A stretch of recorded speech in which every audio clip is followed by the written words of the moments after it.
What is your biggest challenge or lesson nitong pandemic in terms of business? Okay. Anong While pinakamahirap mo na sinolve ninyo nitong pandemic? Kasi nga syempre, whether you like it or not, lockdown. Whether you like it or not, there's COVID. So, yeah, ano yung biggest challenge mo? the workflow. Because yes, because the work is yun nga, because there's a virus, several times kaming nag-quarantine, Mm-mm. no? And in fact, I got infected, no? Okay. And Mm-mm. during that time, we are in the middle of working on 1,000 pieces of customized watches, and no one is allowed to work at home.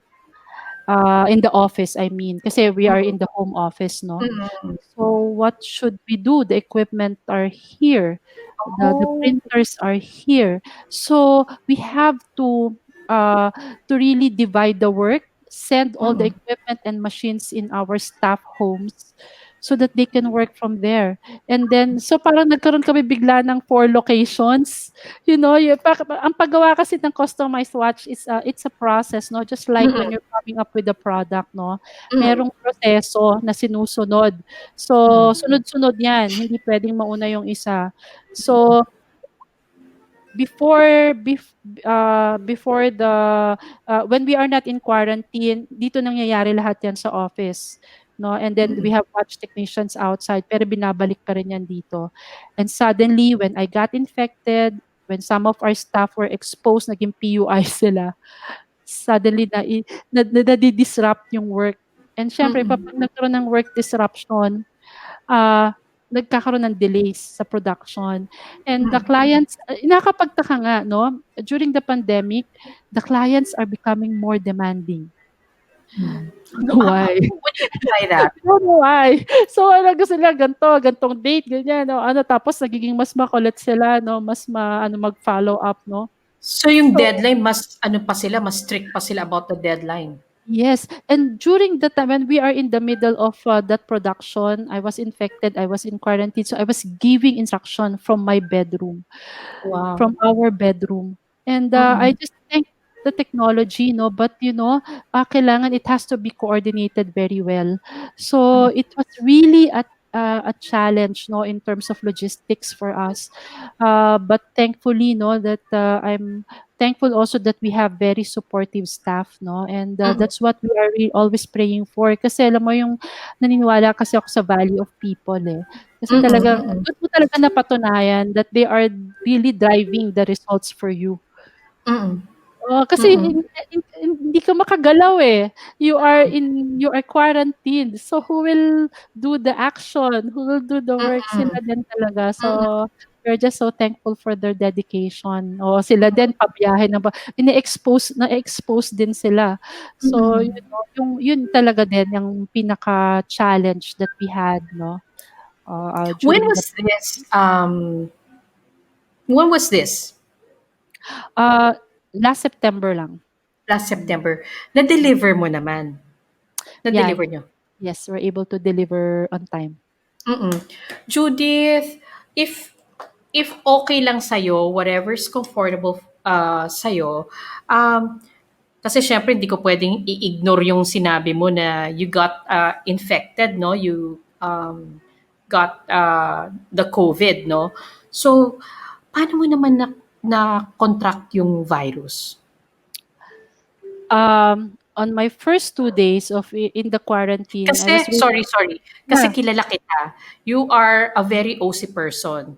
Kasi kumuha pa ako sa kanya ng mask. No, bumili pa ako sa kanya ng mask. Alam ko naka-PPE pa tong babaeng Yeah, to. So yeah. I know she is a very meticulous, so very careful. I know she has everything. How did you contract the virus? Actually, during my first 2 days of quarantine, yan din talaga that really bothered me. Where did I get it? Uh, Actually, I don't know. But, Contact tracing, wala? wala Kahit na namang hint? sorry, for the government. Sorry, but there's no value. Contact tracing really, it's not ano, sayang lang ang pinagfi-fill upan dun. Ilagay mo dun Juan de la Cruz dun sa form, no one will bother. Palitan mo So yung where do you cellphone think, number mo, no one will bother. But, so that we can also learn from it? yes. When Rudyard was sick, no one will run the errand but me. Mm, So I went out, ran on some errands, went to a drugstore, um, a, yung hardware shop, cable office, um, and yung so ano office dun sa workplace ng watch technician. mm, So, medyo it's a whole day thing that I did 'no. Pero Rudyard was medyo okey-okey na siya kaya but I'm continuously monitoring him, but I have to do those errands kasi puputulan kami ng cable if I don't do it. mm, Uh, I think 'no, ah, nagkaroon ako ng negligence 'no, I'm wearing my mask, meron akong face shield, but my hands are moving, you know?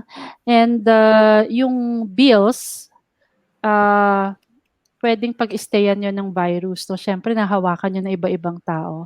And I mm, think kasi hindi natin habit, dahil mm, mabilis tayo kumilos, hindi natin habit na mag-sanitize ng hands before getting money from our wallet and returning money doon. I think 'yun. I think mm, lang, oo. So, it was just my, assumption. Kasi mm, wala akong nakausap, na and I'm protected talagang mayroon akong face shield 'no, and gano'n din yung mga kausap ko nakaano pa nga sila, yung plastic 'no, sa counter. So, doon I think. mm, mm. Hmm, Did you touch your face ba nung nag-ano ka, hindi ka nakapag-sanitize? Probably when I got home. Hmm, Hmm. so and Yung also pag-uwi mo nakalimutan mo na maghugas kasi o ang kaya dami mo ngang naihawa trabaho. ko siya o kaya nag-sanitize ako but then, when I was, traveling siguro while I was driving, I touched certain parts of my body like my arms na nahawakan ko uli, or my clothes na hindi ano na pagdating ko sa bahay nagsa-sanitize din ako but actually, Joey, if you come to think of it 'no, the virus has become highly contagious, but Mm, the strain has become weaker as well. So there are a lot of people who have recovered from the virus also, and a lot of people who got infected and recovered without them knowing it. wow, Kasi oo. hindi naman Kasi sila nagpapa-test, oo. 'di ba? Kasi So oo, and yung sa'yo asymptomatic sila. Ako asymptomatic ako. Kung walang divine intervention na nawala sa mood yung asawa ko magpa-swab test, I wouldn't have myself tested. Ia-assume ko lang na kung ano kasi ganito kasi kaya kasi nagka-flu siya, nagkasakit siya kaya yes, mo ginawa lahat ng going to kaya the nag ano, Yeah, kaya nagpa-schedule ako ng swab. And I just had one swab. I scheduled for just one swab test just for him. Kasi inassume ko na kung negative siya, negative din ako. Kung positive siya, positive din ako because we live in the same house. You know? So it was just that certain situation where he's not really feeling well, that he was not able to go to the hospital, at hindi niya na-avail yung swab test na yun, kaya ako ang nagpa-swab. Kaya hmm. kaya we found out na ako yung nag-positive but if he had taken the test, you can imagine 'no, so na-imagine ko nga if Rudyard had taken the test and he is Baka hindi negative, ka I will assume also that I'm negative. yan, Then oo. I will visit my mother's house, I will visit my mother-in-law's house and you know what will happen. So, it was 'pag naisip ko pa lang 'yun Kasi siya medyo, nga yung may flu, hindi ikaw. Yung oo, pala yung because sa kanya flu lang talaga. flu lang pala talaga yun, oo. Kaya kumbaga flu lang talaga ta's ako naman na asymptomatic, ako pala Hmm, yung meron. So, we mm. really don't know 'no, kung saan natin mako-contract. Talagang it's really a form of really owning the habit, and be very conscious of, how we do things. I think yun yung makakatulong din sa'tin how we can prevent getting infected.